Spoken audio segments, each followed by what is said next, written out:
positive thinking works wonders. Whatever your life is this morning, unsatisfactory, unhappy, defeated perhaps, I want to tell you, it doesn't need to remain that way. You're in a place where presides the one who can change everything for you by changing you. He can make you think differently, no longer negatively defeated, bitter, but positive, hopeful, optimistic, victorious. Now, some time ago, I was in Hong Kong and was in the Kowloon section of Hong Kong. My wife knew a dressmaker over there where she said she could get some dresses cheaper than back in New York. I had to remind her of what we had to pay to get to Hong Kong.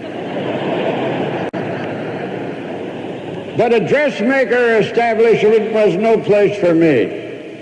So while she was there, I took a walk amidst the crooked little streets of Kowloon, teeming with millions of people. And I suddenly saw before me what was described as a tattoo parlor. And in the window, they had demonstrations of what you could get tattooed on your chest or on your arm or wherever. And of course they had beautiful girls, mermaids, or the flag of your country. But there was another one that drew my attention. Born to lose. And I was astounded that anybody in his right mind would go into a tattoo parlor and have engraved in his chest, born to lose. So I went into the tattoo shop and I pointed to it and I said, "That one." And the man said, "Take off your coat." I said, "No, I don't want it done on myself. But do you mean to tell me that anybody would actually come in here and have that tattooed in his flesh? Born to lose." He said, "Yes, a few." But I asked, why would they do it?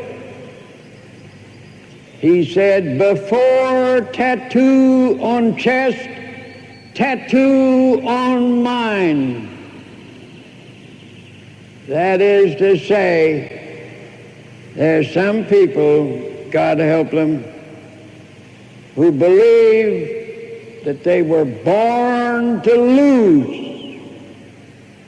Now, I am a Bible-believing, evangelical, old-fashioned preacher of the eternal gospel of salvation. And I have read the Bible through and through many times, and nowhere do I find it stated that you're born to lose. Man is said to be a sinner. That is true. You're sinners, I'm sinners, but, and there's the great alternative, but we are saved by the shed blood of Jesus on Calvary for our salvation. and we are made victorious, positive spirits through Jesus.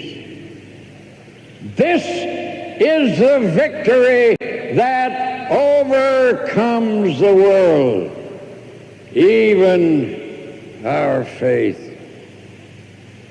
To as many as received him, to them gave he the power to become, rise from what they are now to what they can be, the sons of God. Now, I have in my short life seen many examples of how positive thinking works wonders. I'm thinking of a friend of mine, a woman by the name of Mary Crow. She was born in the country outside of Portsmouth, Ohio. She was one of 9 children. Her father, she says, never made in his life over $50 a week.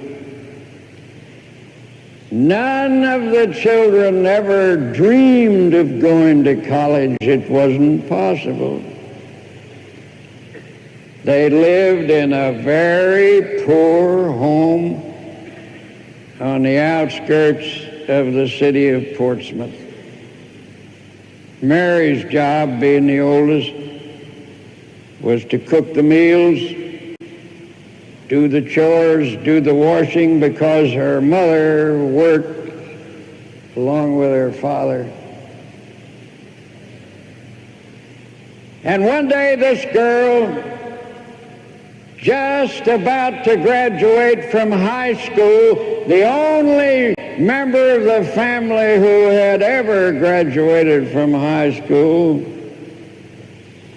was doing the family wash for 10 or 11 people. And she was washing her father's soiled clothes that he wore in the steel mill. Not in an electric modern washing machine, but with the old-fashioned scrub board with Fell's naphtha soap. And suddenly she stopped. She had a vision. She saw herself walking up on the platform of a college at commencement time to receive her diploma from the president of the college. She saw the campus in complete detail. She knew that this is what God had in mind for her. The next day, the family priest, for she was a Catholic, called her into his vestry and he said, "Mary, I have here a scholarship for tuition and board for 4 years at St. Mary's of the Springs College in Columbus. And I've been keeping it for the student in Portsmouth High School who could qualify to its high standard." When that fall she walked into the campus in Columbus, it was in specific and accurate detail exactly like she had seen it in her vision. She had never heard of the science of positive imaging nor of positive thinking, but Jesus Christ had made her a positive thinker. She graduated with the highest marks of her class in that college. Then she had another dream. She saw herself as a very successful insurance agent. Now, this was a day and age in which there were no women insurance agents. So she went down to the Equitable Life Agency in Columbus and told the secretary she wanted to see the manager, and the secretary said, "Why do you want to see the manager?" And she said, "I want to become an insurance agent." The secretary gulped and went in and saw the manager and came back and said, the manager said, "We are not hiring any women." Never had a woman. Don't expect ever to have one. Tell her no. She left. She came back the next day with the same request. Day after day she came. That used to be called in America persistence, perseverance. It's now called hang in there.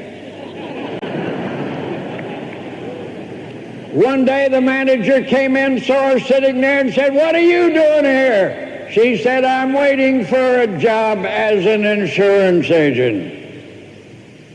He said, "I told you we'd never hire a woman, and you don't know anything about insurance anywhere, and you don't know anybody in Columbus who could buy a policy. Goodbye." Then she went down to a bank. Her roommate in college was the banker's daughter. She'd heard that the banker had many policies with this company, and she asked him to speak to the manager. The next time she went into the office, the manager received her. He said, "How'd you know Mr. Jones, the banker?" She said, "Well, I have connections." He gave her a job with a rate book, and he said, "Go on out and starve to death." 25 years later, the same manager presided over a testimonial dinner to Mary Crow as the biggest producer that the Central Ohio Agency had ever had. And one day in New York, I went with her up to the office of the Equitable Life Assurance Society, and the top executives nationally gave her a luncheon as the greatest agent the company had ever had. Don't tell me that positive thinking doesn't work wonders. So what do you want to be? Ask yourself that question. Don't dodge it. What do you want to be? Then dedicate it to Jesus Christ along with your whole life. And don't doubt it. Believe. And then form a picture in your mind of that goal. Hold it tenaciously in the conscious mind until by process of intellectual osmosis it sinks into the unconscious, and when it gets into the unconscious, you have it because it will have all of you.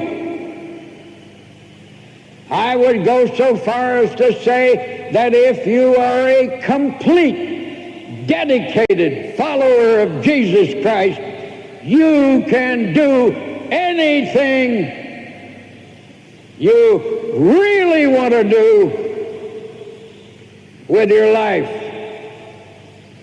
And don't go out of here today bowing and scraping before circumstances and difficulties. Go out of here walking tall, reaching for the sky with the crown of your head, unafraid. And if you have any doubts about it, go back and look in the mirror. Now, some of you, that will be a far more pleasant experience than others. Look at yourself and say, look here, son. Look at here, girl. Who are you anyway? And the answer will come back, you are a child of God, created in His own image. Not born to lose, born to win. This is the victory that overcomes the world. That's a good one to say every time you're faced with a difficulty. Just draw yourself up and say that this is the victory that overcomes the world, even my faith. Now, this is not bravado. This is scientific Christianity that can be demonstrated and that works. I personally wouldn't go for anything unless it works. And I know this works. Now, I had a hard time coming to that. As a boy, as I say, I had a lot of inferior feelings, and I had to battle it through. When I was in the 5th grade in Cincinnati, I had a teacher by the name of George Reeves. He was an enormous man, well over 6 feet, and he was the teacher of the 5th grade. And he was a whimsical kind of a character. Every once in a while, he would, for no reason or other that we could figure out, he would shout out, "Silence!" And when he demanded silence, he got silent. He had a hand like a ham, I can well remember. I can still feel the print of it. Then he would go to the blackboard, and in a sweeping gesture, he would write the word C-A-N''T.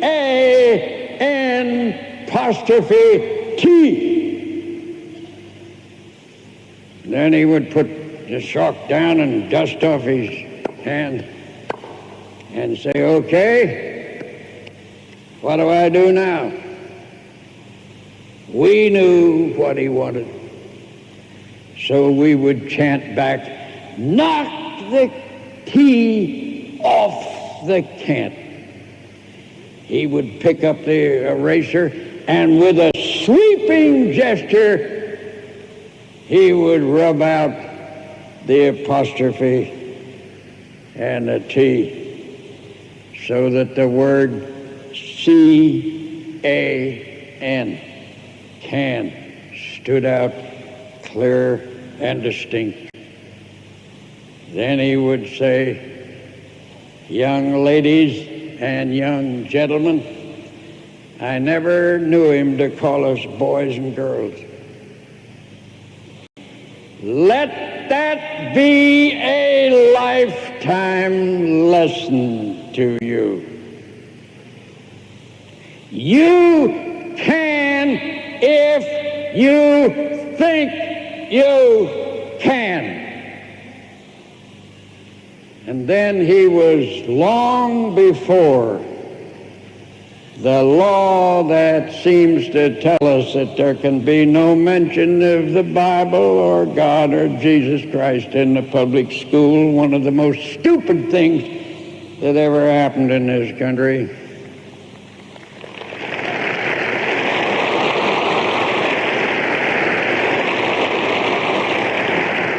He would say, let me tell you something. And don't you ever forget it, as long as you live, I can do all things through Jesus Christ, who gives me the strength. Now, I guess that must have been 60 years ago. But I never did forget it. Don't you ever forget it either. Positive thinking works wonders. I love you. God bless you, everyone.